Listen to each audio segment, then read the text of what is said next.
Is your boring marriage making you wonder if marriage is even really worth it? Are you seriously considering swinging just to shake things up a bit? Wondering if this is as good as it gets? And if this is just something that happens when you've been married a while? I don't buy it, and neither should you. In this video, I'm gonna go through a few relationship basics that I feel like a lot of people forget about so that you can unboring your marriage. If you're new here, welcome. I am Lucy. I am your Married AF relationship coach, and I put out new videos every week on how to build long-lasting love and connection with your husband. If you want to stick around and get weekly marriage advice from me, make sure that you hit that subscribe button and then come and say hi on Instagram and hang out with the Married AF community at LucyBekker_. So I've known Carl for like 14 years. We were best friends for like 6 years before we got together and have been married about 3 years now. And I can say hand on my heart that it has gotten better every single day of knowing him. I consistently have people saying that they look up to my marriage and that they want to find and build a relationship that is as connected as ours. And it is not a coincidence that our marriage is not boring. And it's not that we're more exciting as people in general. We love Netflix as much as the next married couple. It's that we relentlessly prioritize each other and our relationship above everything else. This shit takes work, and anybody that tells you that marriage is not hard work is lying to you. No quick fixes here, just raw, real life, honest marriage advice. So while I was researching this video, I saw a lot of common threads on why people get bored in marriage. And there's definitely psychological evidence that people who come from an unstable background are more likely to feel bored after a couple of years. Psychologists say that if you get bored a lot in relationships and end them when you're no longer interested, that you might have an insecure attachment style. And this is definitely something that you need to be aware of as a functioning adult. However, I want to reiterate here that you don't need to have a difficult background or any trauma in your life to be getting to this place where you're feeling a bit bored in your relationship. And I've said in other videos, you are just as likely to feel disconnected in your marriage when it's just not a priority for you or your partner. I also saw a lot of comments on other videos that if you have a boring marriage, you just have to become swingers. Now, I know swingers personally, and it is not the swinging that makes their marriage work.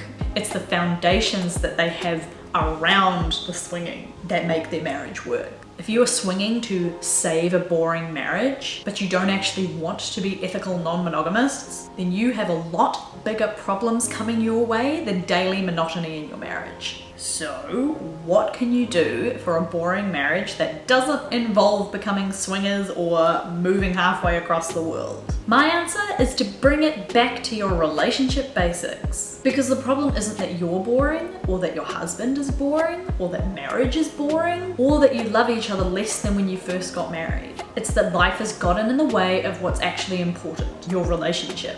And I will die on this hill. If your marriage isn't the most important relationship in your life, if you aren't working on it together every single day, if you're not obsessed with your spouse, then like, what are we even doing here? So basic number one is reciprocal effort. You both have to care enough to make the changes necessary to unboring your relationship. No marriage advice will work for you unless you are both 100% committed to changing the relationship. You have to start with this as your foundation for any changes. Before you can start talking about how to make your marriage less boring or bring more excitement in, you have to build this foundation. If you feel like you or your partner aren't putting in this effort, this is your first goal. You need to commit to commitment again and set a realistic timeline with realistic goals that prove that you both are in this 100%. You have to set a game plan for how you're going to come back to each other and start prioritizing your relationship above everything else again. Carl and I reiterate this to each other literally every day. We come first, always. Relationship basic number 2 is your communication. Communication is what creates these deep, intimate connections with your husband. So for example, you can't just say, I'm so bored, our marriage is boring, let's do something. Because what he is going to hear is, even though you are working really hard and you're tired and you're busy, I don't think you're doing enough to make this marriage exciting.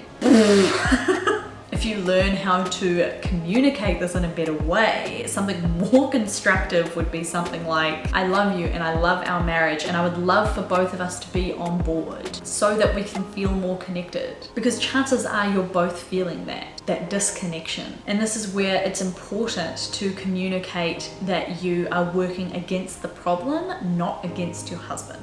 So number 3 is kind of a twofer. It's being honest about what you need and about what you yourself are not actually bringing to the table. Some advice I heard recently on another video while I was researching for this is that the problems that you see in your partner are often a mirror for things that you think are a problem in yourself. Things that you might be afraid that you're lacking. So for example, if you think that your husband doesn't plan enough fun activities or dates or vacations, it could be a mirror for you thinking that you're not doing enough with your life. In this sort of case, you have to look at yourself and say, like, what do I need? And is there space for me to be planning more of these things in our relationship? Both for yourself and as a couple. I think even just saying the words out loud, I want more of X, is such a powerful way to give yourself permission to want more and to open that conversation with your partner. Like telling yourself that you don't want more so that you don't rock the boat is going to end in resentment and maybe confusion while your partner plays catch up emotionally because he didn't even know that it was an issue. Start with what you need rather than attacking them for not doing something. Thank you so much for watching another one of my videos. Let me know in the comments what marriage advice you would like next. Hit the subscribe button if you want to see more content from me, and I will see you over on Instagram at LucyBekker_.